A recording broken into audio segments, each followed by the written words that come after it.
ఆ తర్వాత ఈ రెండిటికి 5 ఏళ్లలో ఆల్టర్నేటివ్ ప్లాన్స్ చేసుకున్నాడు. రైతులకు మనం అంత ఇస్తానని 2019లో కూడా చెప్పలే అతను. ఇస్తానన్నది నా 5 ఏళ్లలో 50,000 ఇస్తానన్నాడు. దానికి తగ్గట్టుగా ప్రిపేర్ చేసుకున్నాడు. అట్లాగే డ్వాక్రా మహిళలకి ఆ రోజు వరకు అంటే 2019లో తన అధికారంలోకి వచ్చే నాటికి ఎవరైతే రుణాలు తీర్చేసి ఉంటారో వాళ్ళకి ఆ రుణమాఫీని 5 సంవత్సరాల్లో చేస్తానన్నాడు. ఒకేసారి ఇచ్చేస్తానల్లా 5 సంవత్సరాల్లో చేస్తానన్నాడు.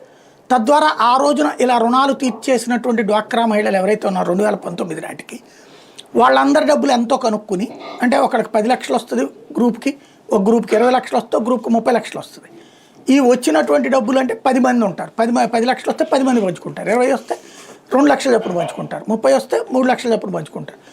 ఆ 10 లక్షలు అయితే కనుక 5 ఏళ్లలో 20,000 చొప్పునేసాడు, 20 లక్షలు అయితే కనుక 40,000 చొప్పునేసాడు, 30 లక్షలు అయితే కనుక 60,000లో చొప్పునేసాడు. డబ్బులు వేసేసాడు. అక్కడెక్కడ ఈ డ్రామా లేదు, హై డ్రామా లేదు, ఏమీ లే.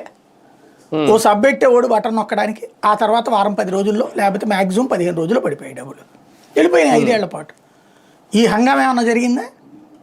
ఇప్పుడు అంటే అతను చెప్పిన 2 ఫస్ట్ ట్రిప్ చెయ్యనన్నవి, చెయ్యలేనన్నవి రెండోసారి చేశాడు తన అధికారంలోకి రాగానే.